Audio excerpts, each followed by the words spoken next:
worst in history. Really was the worst one ever. Not just the history of Queensland, but the worst flood in the recorded history of humanity. A massive flood. Massive flood that completely devastated every town, every city, every community that it reached. A flood event that saw the incredible rescue of 8 people, while everything and everyone else was washed away. An event that no doubt those who were rescued never, ever forgot. Well, this afternoon, friends, we're considering what I'm calling, and what's been printed on the outside of your cover, saved from the worst flood. And this very thing naturally comes from the opening book of the Bible in Genesis, chapters 6 through to 8. Many of us are very familiar with these details. And yet the reality is that many people today have the idea that a worldwide flood in the days of Noah is just a make-believe children's story. That's what many people think. But the Bible is not a book full of myths and fairy tales. The Bible provides an accurate historical record of events that truly did happen. Actually, it provides far more than just true history. The Bible's more than just a history book. It provides real history, but it's actually God's revelation to humanity so that we might come to know and trust in Him as we live in His world. And it's in this book, the Bible, that we find incredible details of this unprecedented flood that swept the ancient world, leaving unrepeatable devastation in its path, and this record of those saved from the worst flood in history. So if you have a Bible, I invite you to turn to the book of Genesis, and particularly, firstly, into chapter 6 as we look at 3 things tonight. Firstly, we'll look at the world's corrupt condition. Then we'll look at the flood's devastating destruction. And then lastly, we'll look at the Lord's amazing salvation. Firstly then, the world's corrupt condition. God lets us into what things were like on the earth prior to the world's worst flood. You know, often we may read a newspaper article, or maybe you get online and read an article, and we may get a slightly biased account. We may get details, a little screwed or exaggerated report of what happened. But here, we don't have that.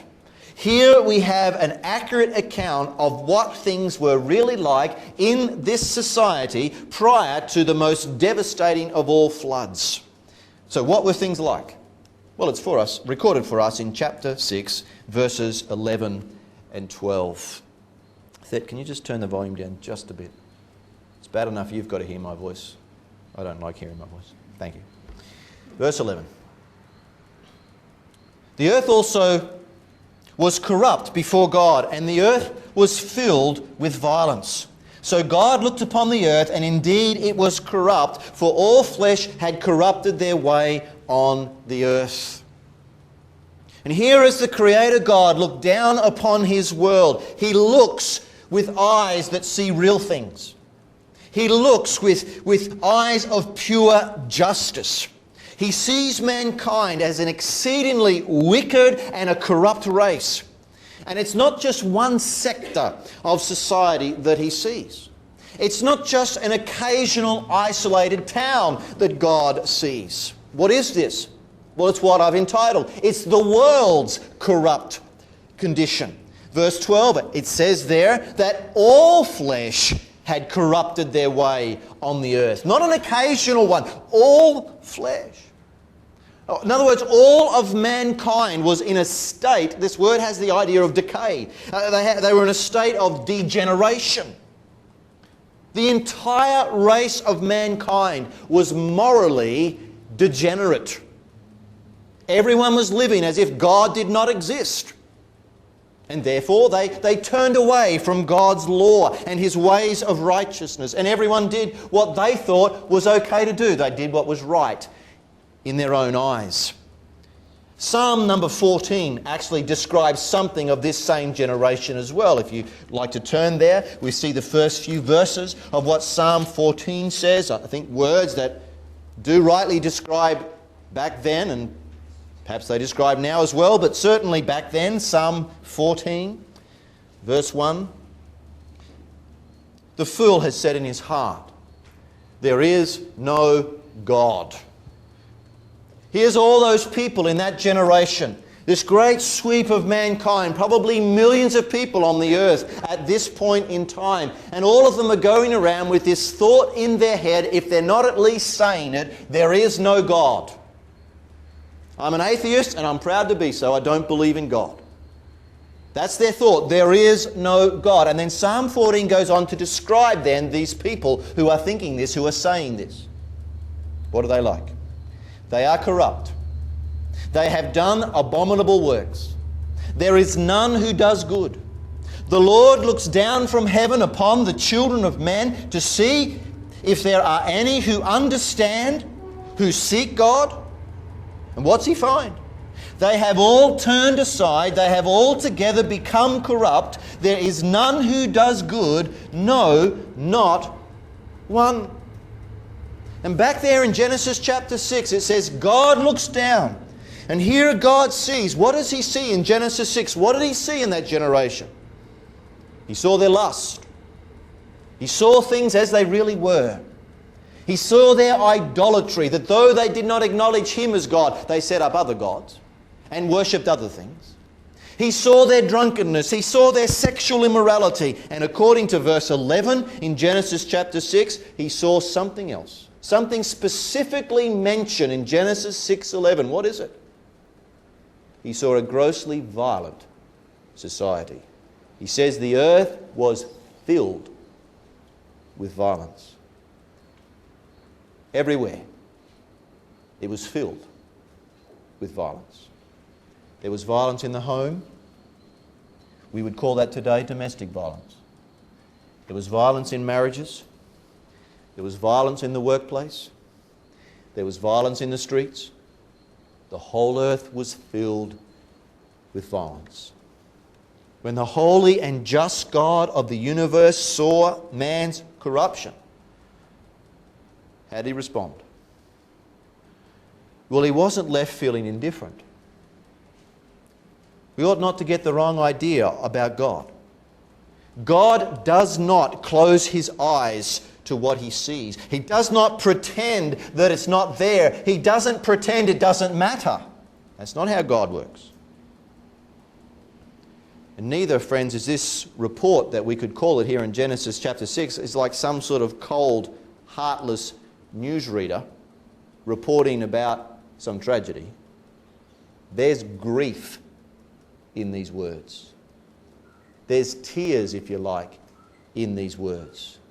Look at verse 6. And the Lord was sorry that he had made man on the earth, and he was grieved in his heart. What God saw had a deep effect upon him. He was moved within. He was pained. He was afflicted by what he saw. You see, we don't see harshness here, but great tenderness. There's deep grief in the heart of God as he considers man and what man is now up to. This is man who God originally made upright. He made them without sin. And now these very people who had rebelled against God and his rule over them, and consequently their lives were in a mess. The entire earth was filled with corruption and violence, and God saw it as it was, and God was grieved. We see then, not only, if you like, that heart response, we see God's just response. God says in verse 7, So the Lord said, I will destroy man whom I have created from the face of the earth, both man and beast, creeping thing and birds of the air, for I am sorry that I have made them.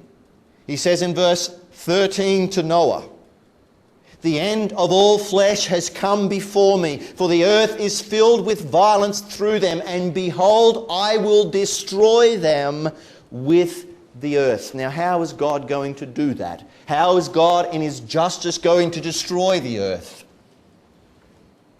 Verse 17 tells us, and behold, I myself am bringing floodwaters on the earth to destroy from under heaven all flesh, in which is the breath of life. Everything that is on the earth shall die. What's he going to do? He's going to bring floodwaters. And those floodwaters are going to have a devastating effect.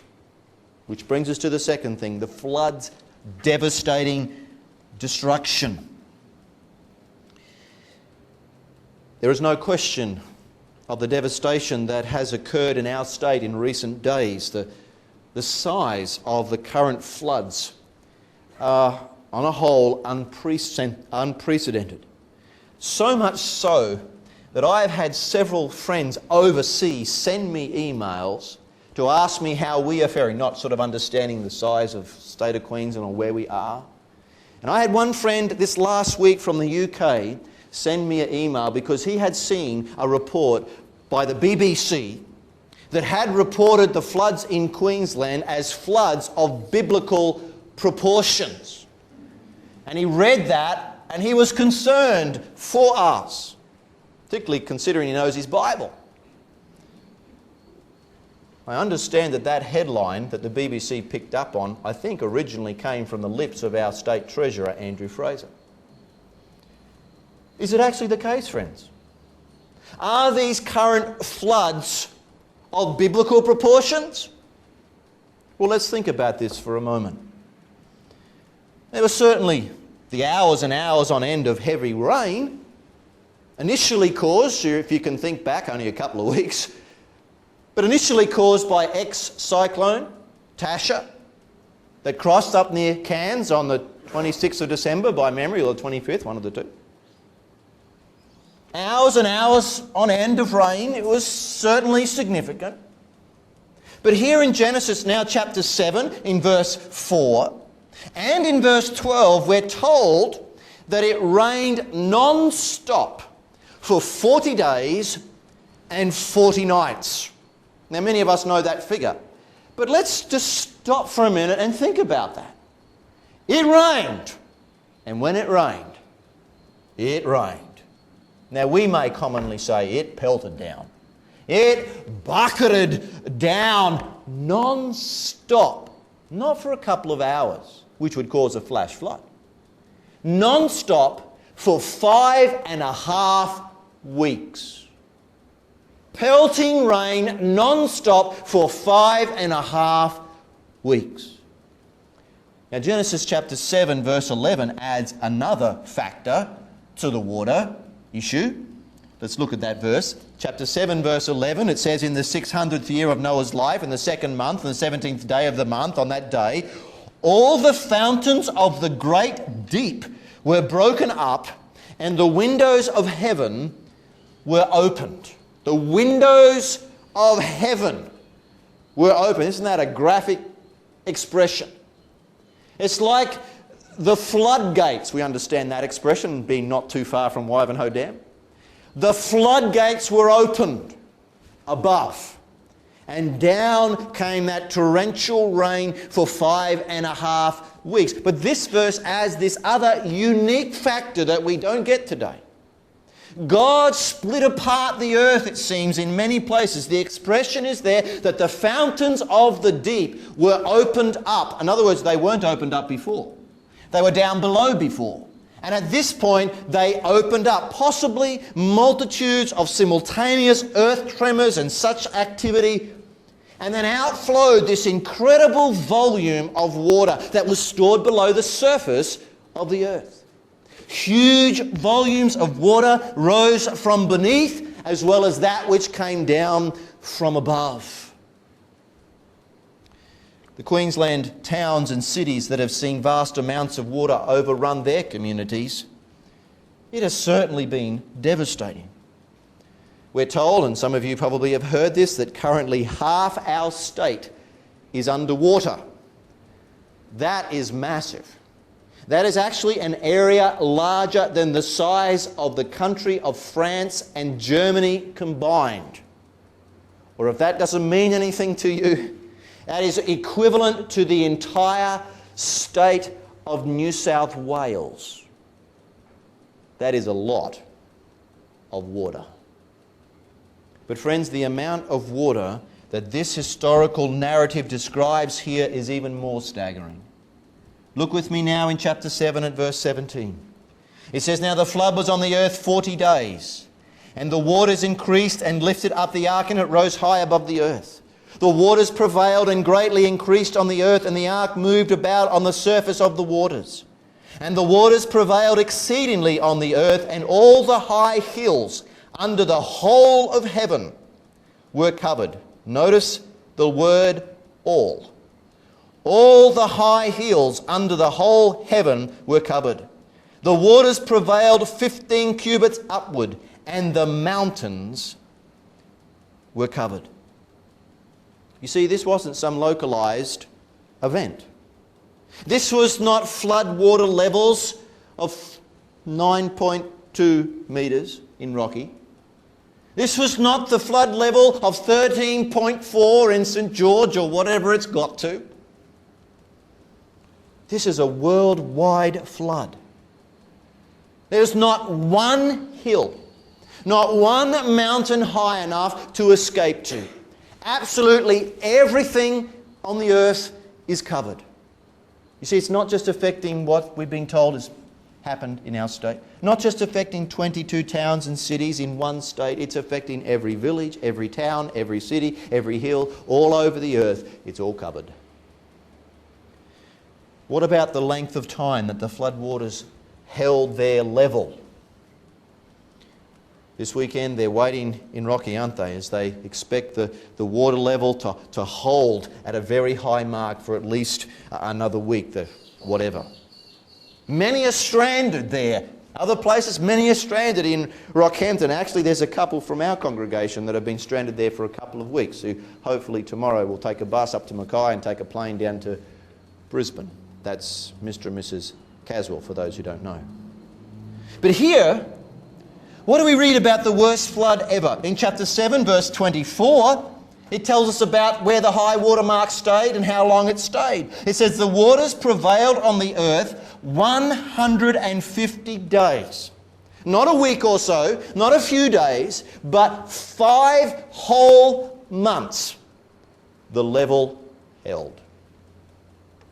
According to chapter 8, it records that the waters then continued to recede into the 10th month. Chapter 8 in verse 5, it says the waters decreased continually until the 10th month.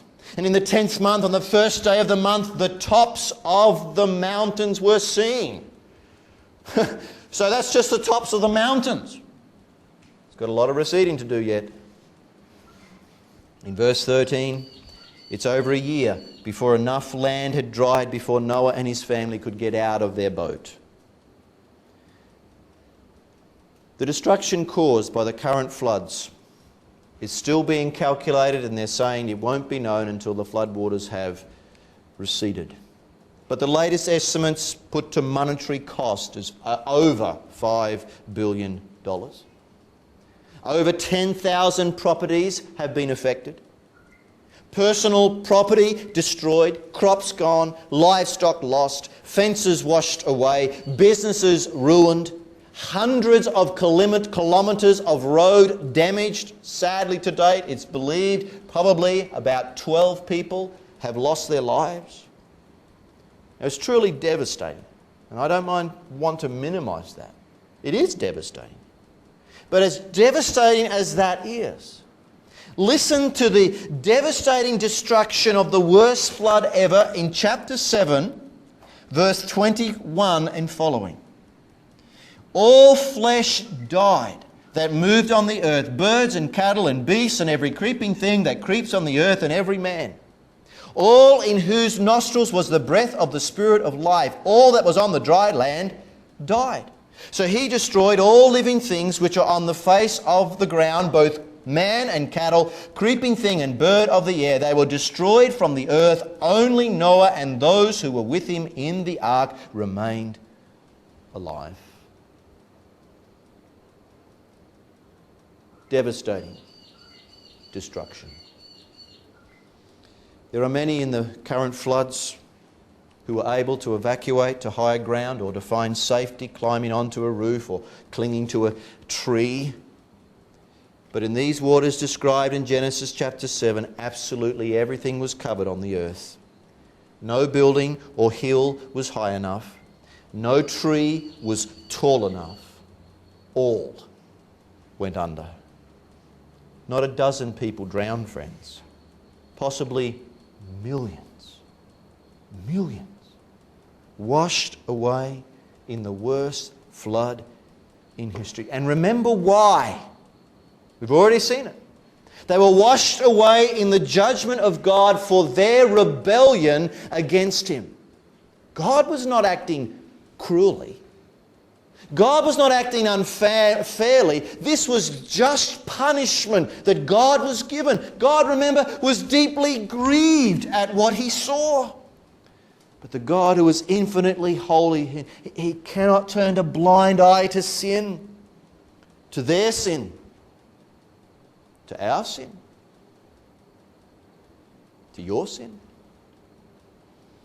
Jesus talks about this very event in Matthew chapter 24.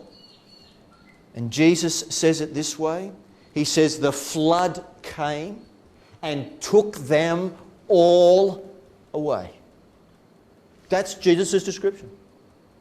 The flood came and took them all away. But took them where? You see, the worst thing about the massive loss of life here is not drowning in the water. That's horrible. But the flood came and took them all away. But away to where? They went into eternity. They were washed, as it were, into hell, to the everlasting flood of God's wrath. Never before or ever since has there been anything of this magnitude. Never, ever has there been anything like this. This is the deadliest event in the history of the world. It's the greatest tragedy known to mankind. And the sad thing is that many people want to call it a fairy tale and pretend that it didn't happen. But these were real people. The worst flood in the history of the world. And they were washed away into an eternity of God's wrath. And that's where they are right now. They were living their lives like they had on every other day. And the flood waters came and took them all away. Jesus says they were eating, they were drinking, they were going to weddings, they were marrying and giving in marriage. They were doing as they had always done. They were living carelessly about where they would spend eternity, and the flood came and they were taken all away. The flood's devastating destruction. We say all, but we do know there are 8. There were 8 that are not in that all. It brings us then to the third and final thing tonight. The Lord's amazing salvation. One of the incredible things that has come out of the events of the last week or so for us in this state has been the stories of survival and rescue. Incredible stories of people saved from the waters. Like Brian and Lynn Hay, who live 100 k's from the country town of Taroom. On Monday morning, the 27th of December, Brian and Lynn were having a cuppa on their veranda. And as they sipped their tea, a wall of water was coming down the creek near their house on their farm. And within minutes, they were stranded. Brian testifies to this. The radio told me this story. He gave his story on an interview. And he said that the waters rose 2 metres in 5 minutes. Now, I'm not quite 2 metres tall. 5 minutes to go from there to there. Within 15 minutes, the water was through their house. Soon it was 8 foot through their house. By 9:30, they had climbed up on the roof of their house. They were having their cuppa between 8 and 8:30 out in the veranda. By 9:30, they somehow scrambled up on the roof. A text was sent by Brian to his son, who'd hoped would organise a chopper. They were confident that they'd be rescued. But no helicopter came. The chopper, for some reason, had been grounded and couldn't come. For 7 hours, they waited on their roof. 7 long hours. Eventually, another friend came in a helicopter. But due to the trees near their house, the helicopter couldn't get close enough to rescue them. So the helicopter went away. Imagine how they felt when it went away. But the helicopter came back and it lowered down a chainsaw. And then Brian got to work with his chainsaw and cut away the trees that were near the house. At 4:30 in the afternoon, the Hayes were taken to safety. That is a rescue that no doubt they will never forget. Now, as dramatic as that rescue story is, friends, the salvation, the rescue for Noah and his family is far more amazing and far more memorable.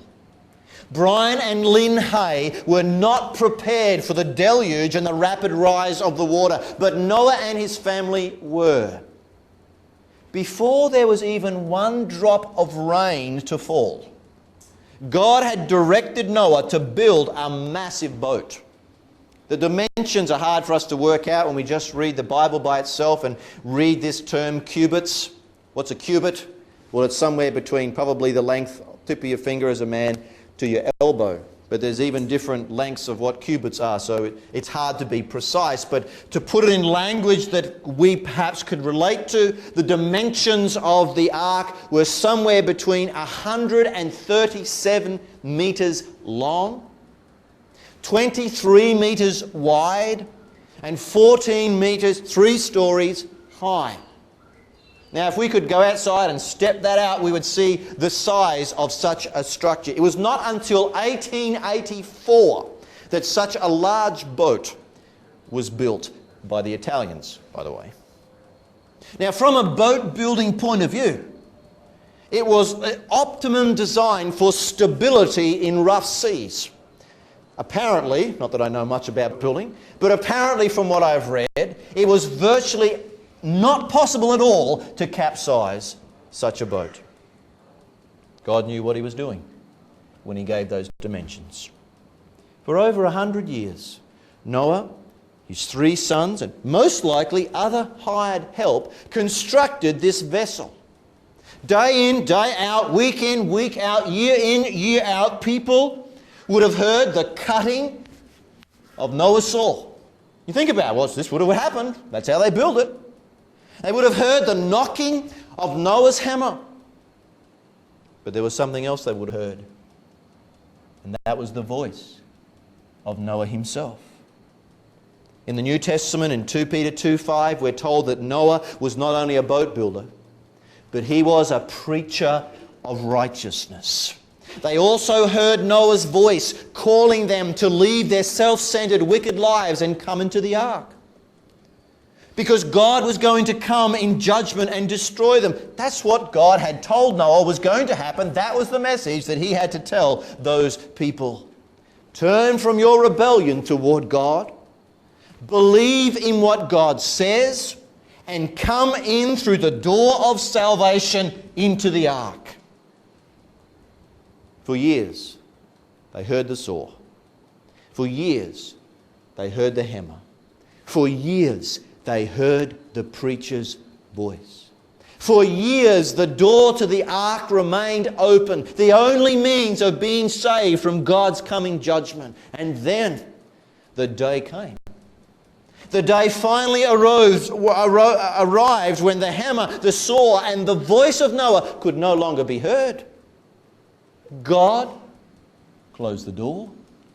Chapter 7, verse 16 says, "So those that entered, male and female of all flesh, went in as God had commanded him, and the Lord shut him in." God got him in, and God closed him in. Who?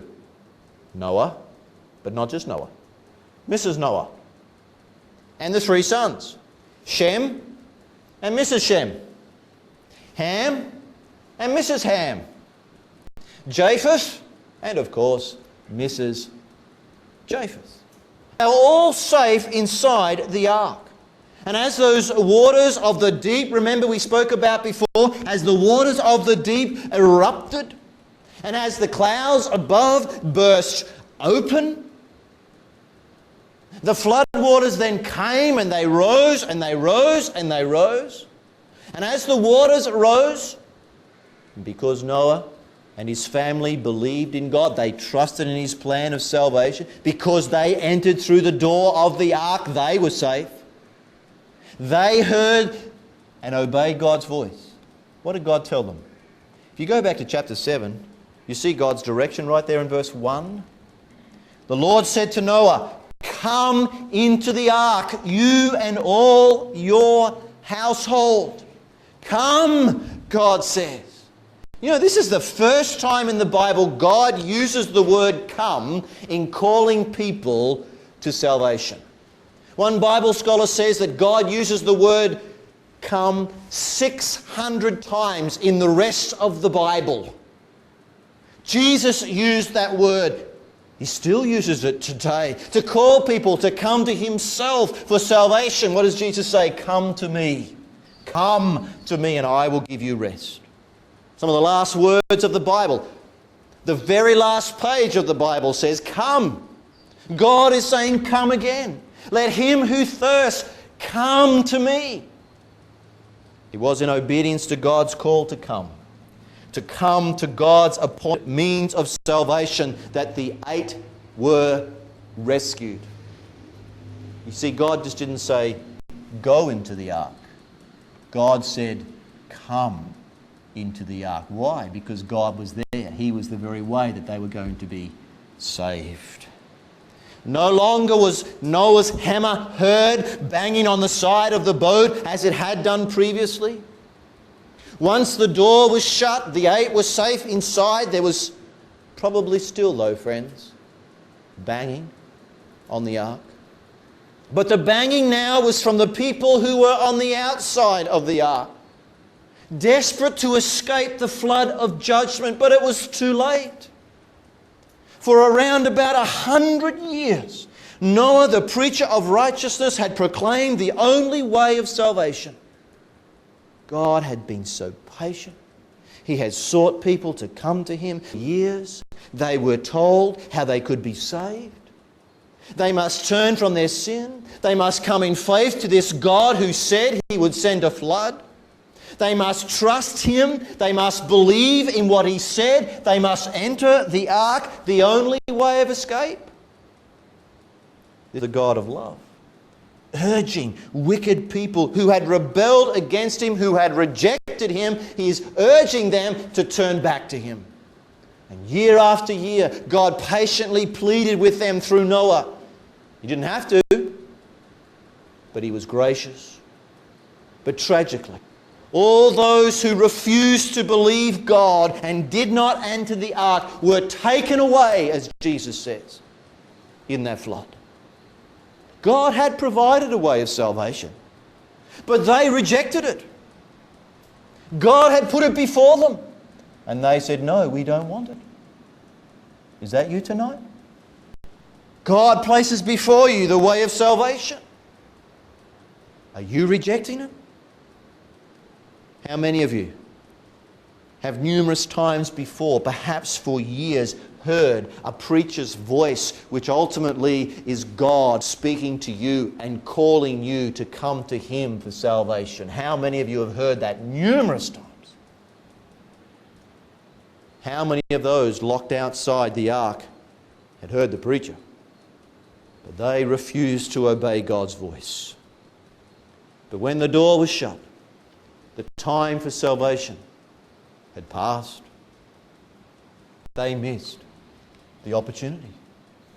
My friend, don't miss the opportunity yourself like those foolish people. You think of those people outside the ark, banging on that door to get in. Maybe many of them had helped build the boat. Noah most likely needed help to construct such a large structure with no power tools. Maybe they'd lopped the trees, maybe they'd milled the timber, whatever. But despite all the good work, they were not saved. It's a sad thing to help build in God's work, but in the end to be shut out. Oh, may that not be any of you here tonight. But again, think of these people. These people shut outside the ark. You think of them. What great wonders they had actually seen. What a crowd there must have been gathered around the boat during that last week when all those animals came, 2 by 2. Surely that would have created a crowd and an interest. They saw things that had never been seen before in their lives. But despite such wonders, they were still lost. Many saw those animals come calmly, all by themselves, in ways that were unusual. A lion and a little deer, in pairs, yes, with their mates. But a lion following a deer, calmly, voluntarily. Perhaps they looked on and they had to confess God's hand was in that. And yet they themselves did not enter the ark, and now they were lost forever. Some of you have seen things in the lives of your family members and friends, things that you know that cannot be explained in any other way but God's hand at work. And you have seen how God has subdued the hearts of people. You have seen how God has changed maybe your mother, maybe your father, maybe your brother or your sister. God has made them willing and want to serve God. You have seen certain things that are amazing to see, but still you have not entered. And in your current state, you will be lost forever. Oh, hear the banging on the outside of the door of that ark. May you never join with those people on the outside banging when it's too late. What an incredible rescue story Noah had. God, in His undeserved favour, had saved him and his family from destruction. And my friend, God looks down from heaven tonight and He sees again the rebellion and sinfulness of man, but He sees you. He looks from heaven and He sees you. And He knows that some of you have been living a life that is away from God and in rebellion to His rule. But the good news is that there is a way for you to be saved. That one way of salvation is found in Jesus Christ. Now, some people wrongly think there are many ways to get to God. But that's not what God says. That's not what God Himself said when He came into this earth in human flesh. What did Jesus say? I am the way, the truth, and the life. No one can come to the Father except through me. There is only one way. There was only one way to be saved from the flood. You had to enter the ark, God's appointed means of salvation. And today salvation is found only in Jesus Christ.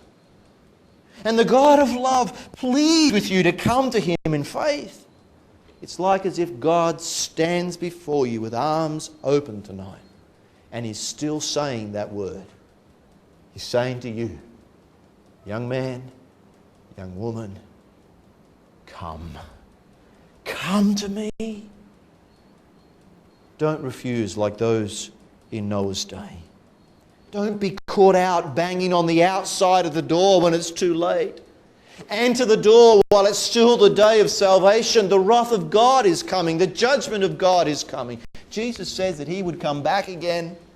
And when He comes back again, He will come judge. Jesus says, as in the days of Noah, so it will be when the Son of Man, when I come again. As we've seen, God in His love had forewarned those around Noah for over 100 years that judgment was coming. But for His own family, no one did that warning. And they're all carried away in destruction. Out of great love and mercy, God forewarns sinners today that He is coming again in judgment, and that this earth will experience a deluge of destruction like it has known before, but it won't be water. He puts the rainbow in the sky to tell us, no, I'm not going to do that ever again. He's going to bring a deluge, though. It won't be water. It'll be fire. And God today is mercifully saying, now is the time to prepare for it. Behold, now is the day of salvation. Now is the time to go to Jesus Christ as Saviour, your only hope of salvation. Oh, my friend, it's out of love that Noah preached. It's out of love that I preach and urge you to go to Jesus Christ. Noah and his family had only one escape. And the only escape from God's judgment is through God's appointed means of salvation. For Noah and his family, it was through the door into the ark. And what did Jesus call Himself? He says, I am the door. If anyone enters by me, he will be saved. How do you get through that door? Well, you must turn from your sin. You must place your trust in Jesus Christ. You must come into salvation through Him. Oh, my friend, hear the warning while there's still time, lest you be carried away in that final flood to sweep this world. God, in His love, sent His only Son, Jesus, into this world in order to take the punishment for sin.